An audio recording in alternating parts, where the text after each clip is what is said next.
महादेव की जय हो, महादेव की जय हो। एक बार इंद्र सहित देवताओं ने भगवान शिव की परीक्षा करना चाहा। वो तो देवों के गुरु बृहस्पति के साथ कैलाश पर्वत पर पहुँचे। शिव ने अपनी आत्मिक शक्ति के बल पर जान लिया कि यह लोग मेरी परीक्षा लेने आ रहे हैं। तब उन्होंने एक अद्भुत का वेश धारण कर लिया और उनके मार्ग में आकर खड़े हुए। इंद्र ने उन्हें राह से हट जाने का संकेत किया, किंतु अद्भुत वेशधारी शिव अपने स्थान पर खड़े रहे। इसे देख इंद्र को क्रोध आ गया।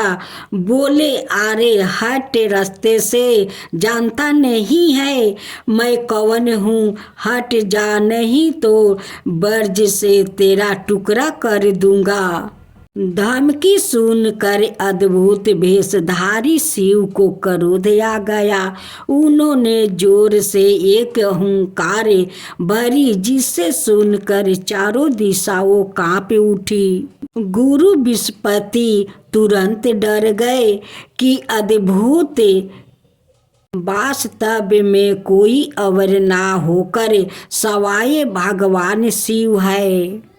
उन्होंने इंद्र को संकेत करके कहा, क्या अनर्थ कर रहे हो? सुरेंद्र, तुम भगवान शिव को नहीं पहचान रहे हो? ये तो साक्षात भगवान शिव है। इंद्र को अपनी भूल का ज्ञान हुआ।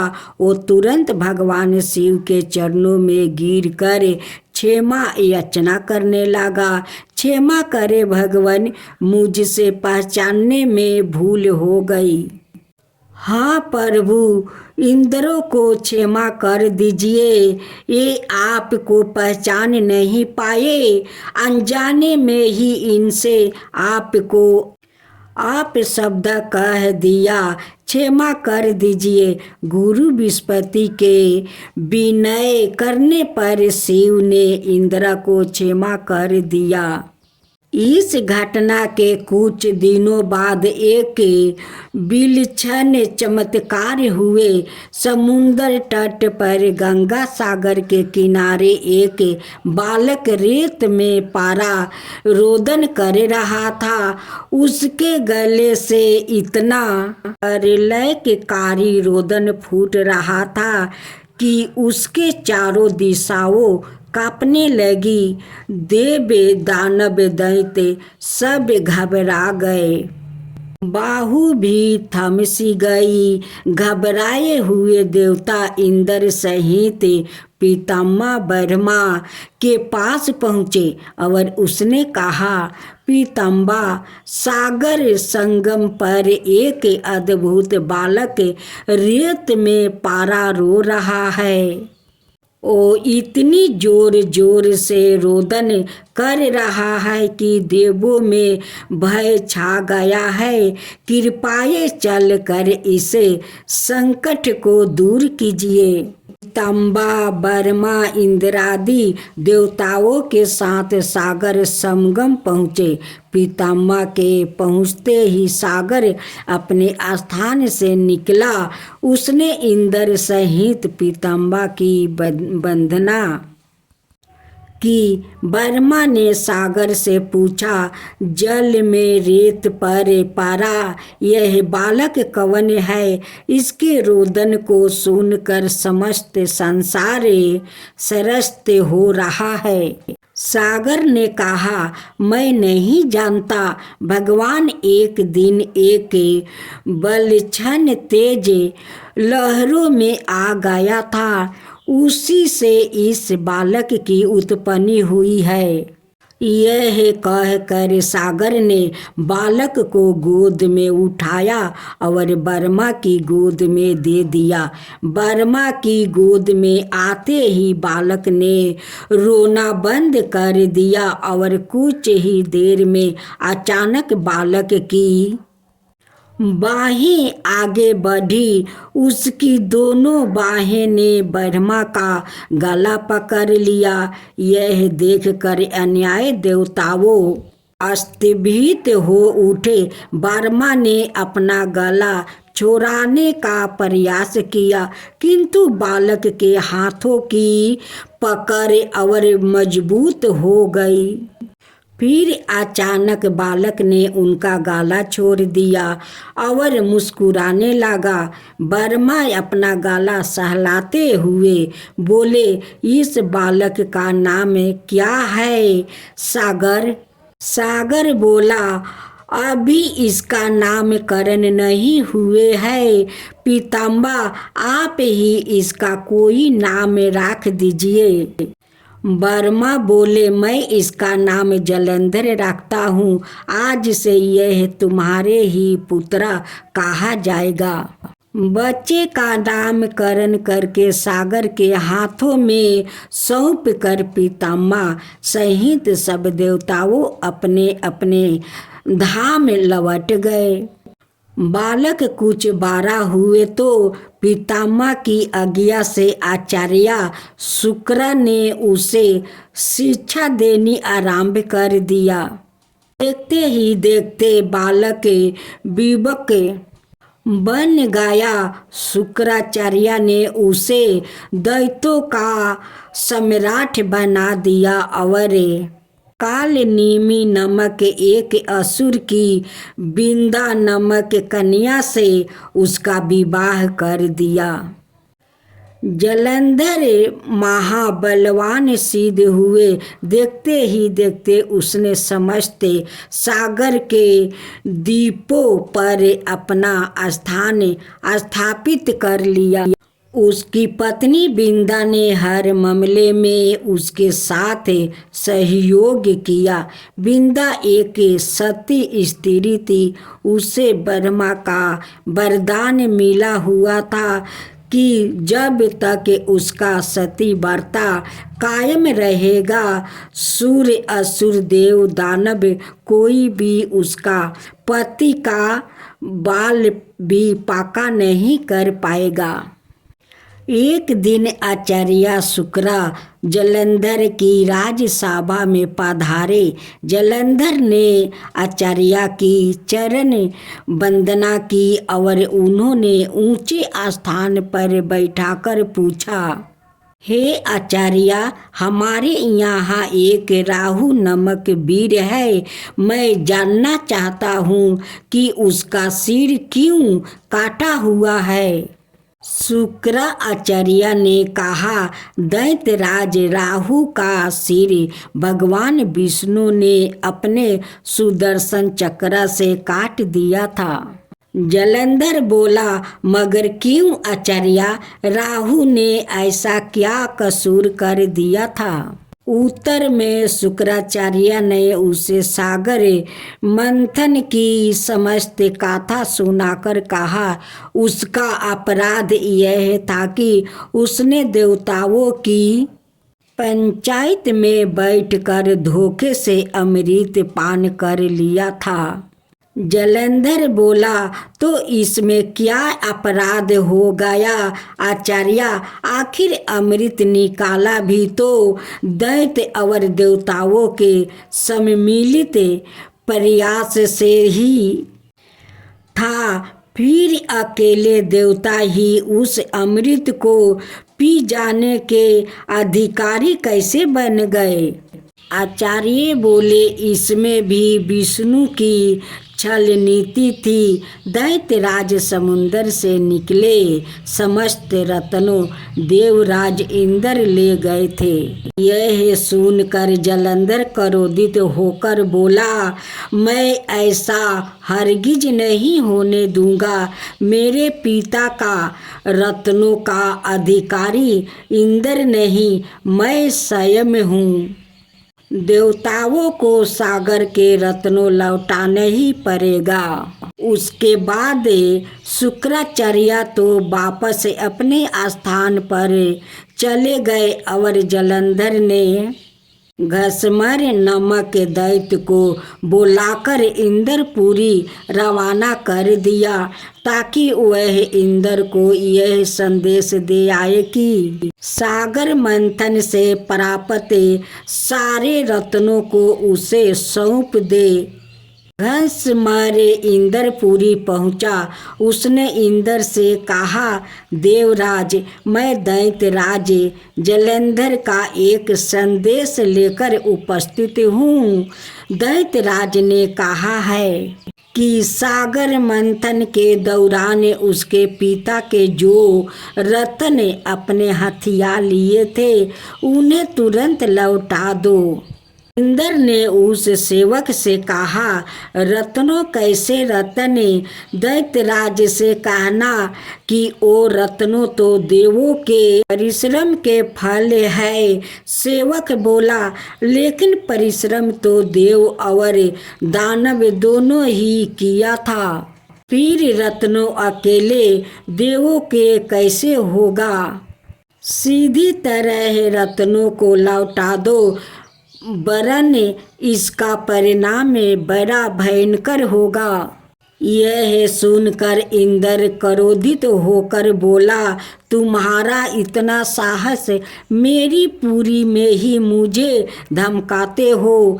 ठहरो पापी, मैं अभी तुम्हें इसका माजा चखाता हूँ। यह कहकर इंद्र ने अपना वज्र निकाल लिया, लेकिन तभी आचार्य बृहस्पति ने उसे रोक दिया और उसे समझाते हुए बोले, क्रोध में मत आओ। सूर्यराज यह दूत है और दूत अभेदय होता है तो इसे जाने दो। सेवक वापस जलंधर के पास पहुंचा और इंद्र द्वार दिया गया उत्तर उसे कह सुनाया। सुनकर जलंधर आग बबूला हो उठा। उसने तुरंत चारों दिशाओं में स्थित दैत्यों के पास संदेश भेजा दिया कि वो तुरंत इंद्रपुरी पर आक्रमण कर दे। साथ ही अपने सेनापतियों शुभ और नशुभ के साथ इंद्रलोक पर चढ़ाई कर दिया। शीघ्र ही दैत्यों की सेना इंद्र के नंदन वन में जा पहुंची और सैनिकों ने देवताओं का विध्वंस करना आरंभ कर दिया। दैत्यों के दल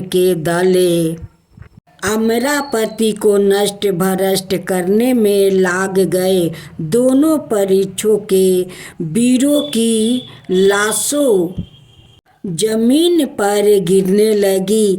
आचार्य बृहस्पति देव की और से शुक्राचार्य दैत्यों की ओर से घायल और मृत्यु वीरों का उपचार करने लगे और वो पुनः जीवित होकर युद्ध करने लगते। युद्ध चलता रहा, लेकिन किसी भी पक्ष को विजय नहीं मिल पा रही थी।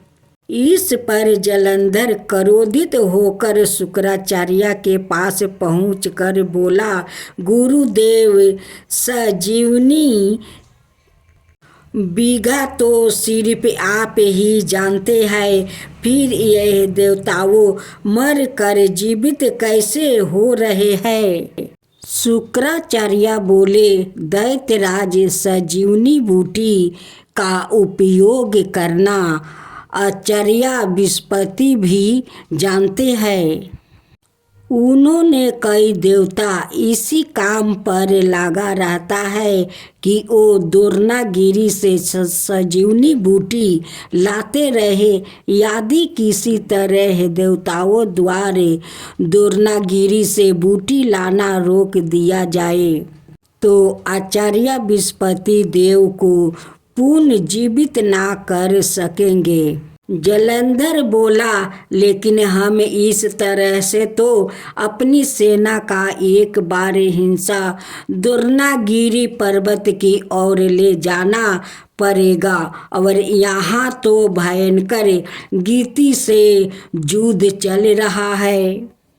शुक्राचार्य बोले, तो फिर क्यों ना दुर्नागिरी पर्वत को ही सागर में डुबा दिया जाए।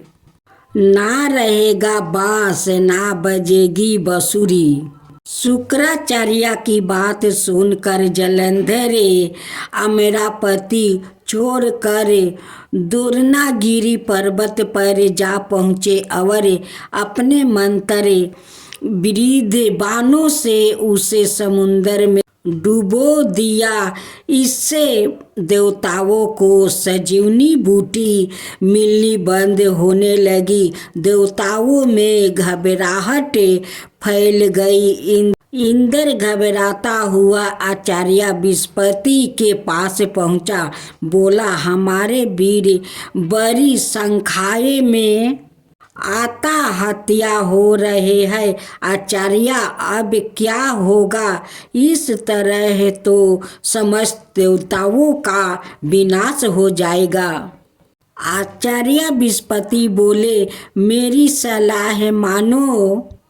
हे इंद्र, यह युद्ध तुरंत बंद कर दो और अपनी सेना सहित भागकर जान बचा लो। जलंधर भगवान शिव के तेज से पैदा हुआ है।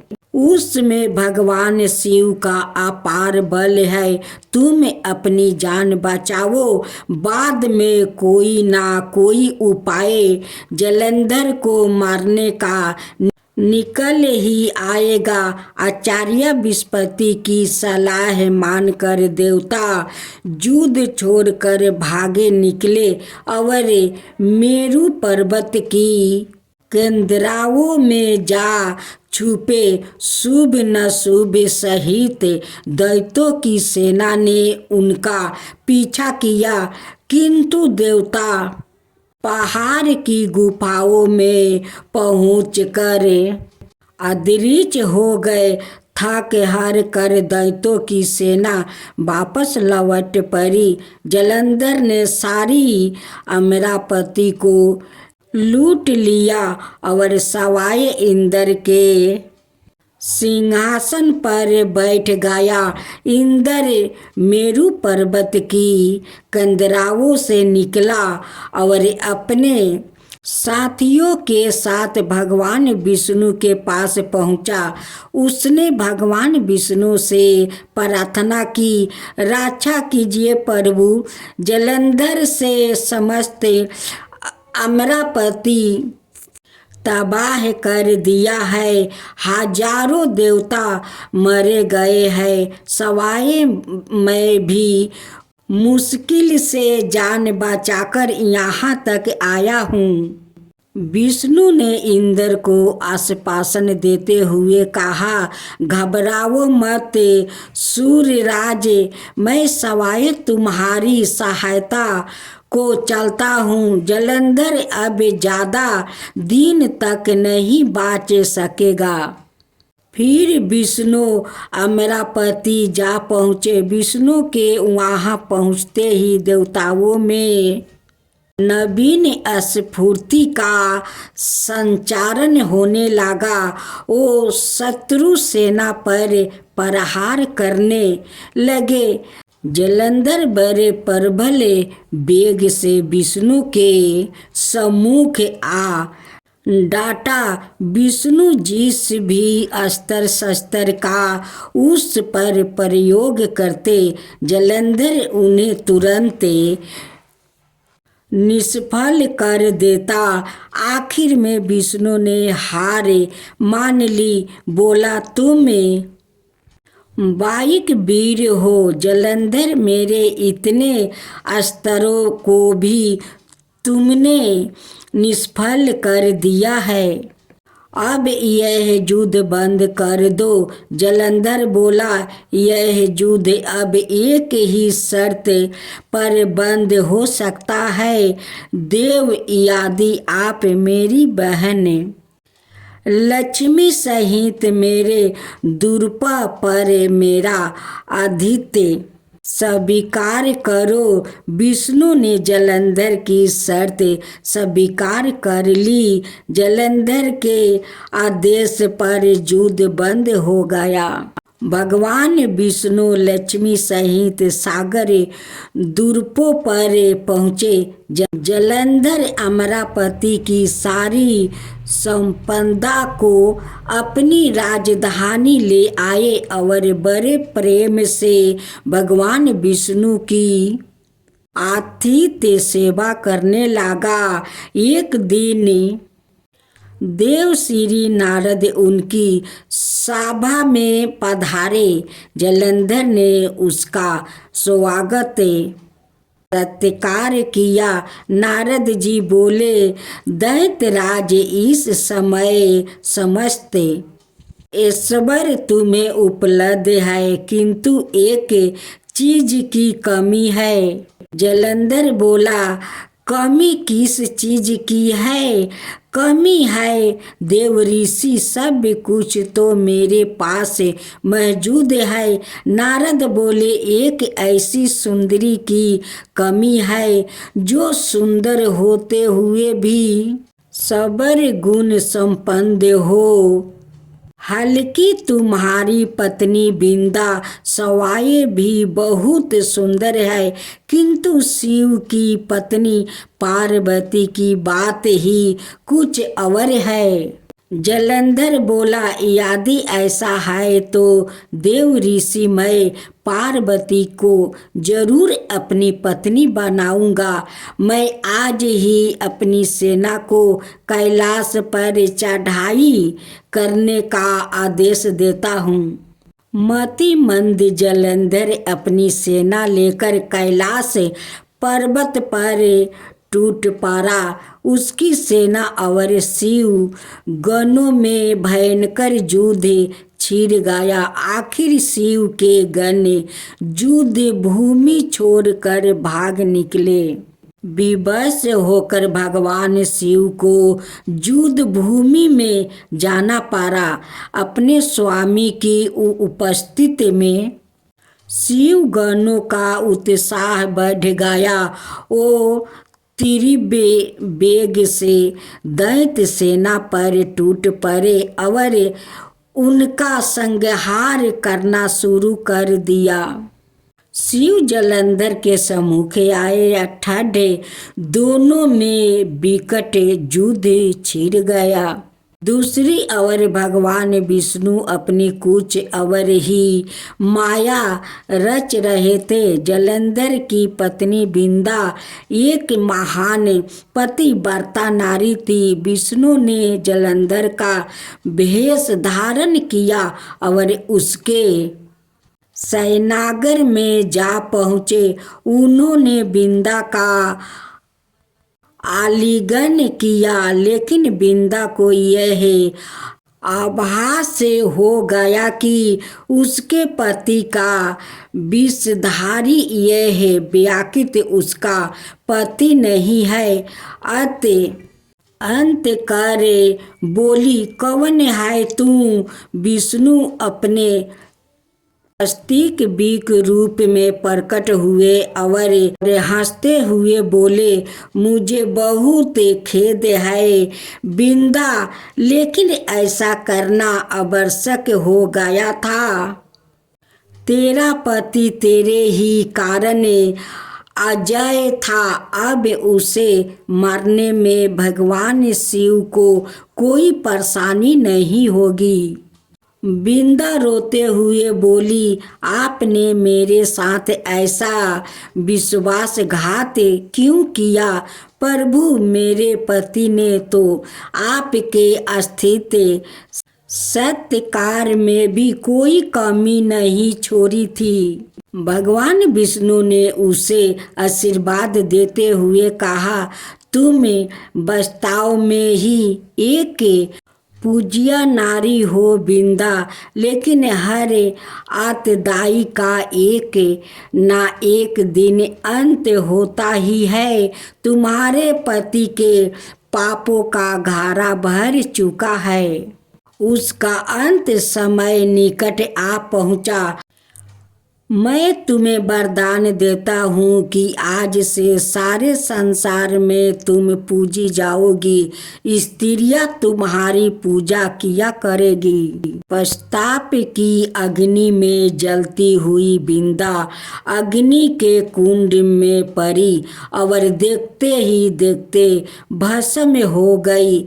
उसके शरीर का तेज निकलकर पार्वती के शरीर में प्रवेश हो गई। देवताओं ने पुष्पोवरण की। बिंदा के अग्नि में भस्म होते ही जलंधर का तेज घट गया। भगवान शिव ने अपने त्रिशूल से उसका मस्तक काट दिया। जलंधर के मरते ही उसका वो तेज जिससे वह आज तक अजय था, शिव के शरीर में प्रविष्ट हो गया। दैत्य सेना घबराकर भाग निकली। देवताओं ने शिव की जयकारा की। इंद्र ने पुनः अपना सिंहासन प्राप्त कर लिया और कुछ काल बाद सर्वत्र अमन चैन व्याप्त हो गया।